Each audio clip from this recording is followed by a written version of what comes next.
Second one is a bit more of a longer diatribe, but gets to a question. So on page 45 of the report, you speak quite eloquently about green infrastructure and the benefits of green infrastructure in our natural heritage system. And I want to intertwine that with page 24, which is what you've talked about, doing an inventory of our natural asset inventory, and I'll read it a little bit. Use background data to assist with evaluating the economic value of ecological goods and services to produce a natural asset inventory. I'm in favor of doing this, and I'll tell you why. Valuation of our natural assets enables ecological goods and services to be accounted for in our city's assets and may include trees that are relied upon by our community but are technically located outside the city limits. So what I'm getting back to is the idea of our net zero designation as a city.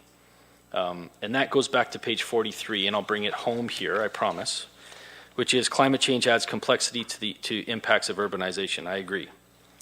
So on page 43, just as a comment, I think we do need to update this section of our Natural Heritage Action Plan to reflect our commitment to net zero by 2050.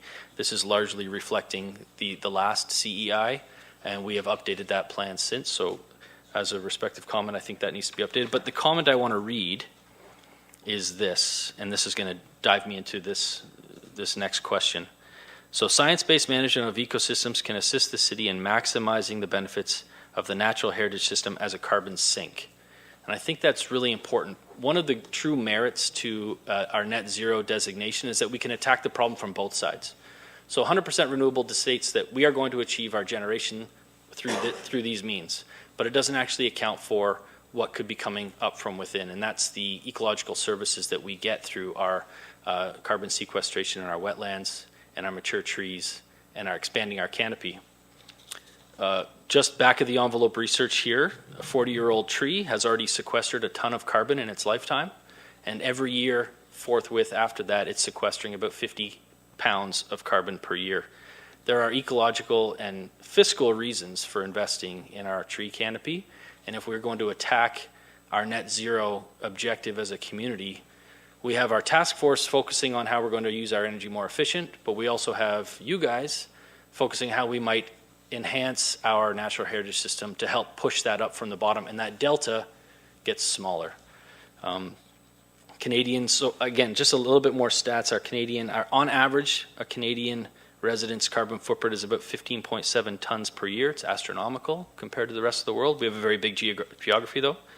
So the question is, how do we shrink that, but also how do we support our residents with a greater natural heritage function?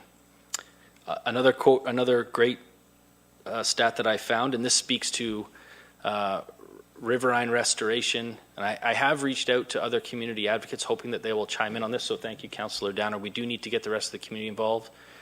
Trout Unlimited Canada has some great initiatives on floodplain connectivity, removal of barriers and dikes along the Speed and Aramosa in the event that we can start expanding and retracting our river system as the flows come, and the ability to use that connectivity to increase our carbon sequestration rates and improve our canopy cover through our connected systems. The last one is wetlands. I don't know if we've inventoried our wetlands or not, or if we have a detailed inventory on a per hectare basis or what's protected, but just a simple stat for people here. 1 hectare of sorry, let me get this straight here. I don't want to quote. 1 hectare of wetlands, an organic wetland soils have the capacity to sequester 3,000 to 5,000 pounds of carbon per year, or 1.5 to 2.5 tons per acre. That is what our wetlands are doing for us. We talk a lot about how we can reduce our carbon footprint. Part of how we do that is to increase our natural function. So I guess here's a question. So long winding way to the question. I've warned staff that this is coming. How do we tie our Natural Heritage Action Plan with our task force or with our net zero approach?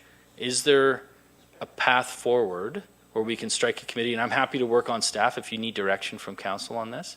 Is there a path forward to establish a committee that looks at establishing our current carbon sequestration rate through our natural heritage system.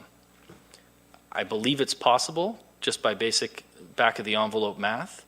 I think we have an inventory of our trees, but I would like to pose that question. Is that something that we believe we could accomplish through this action plan?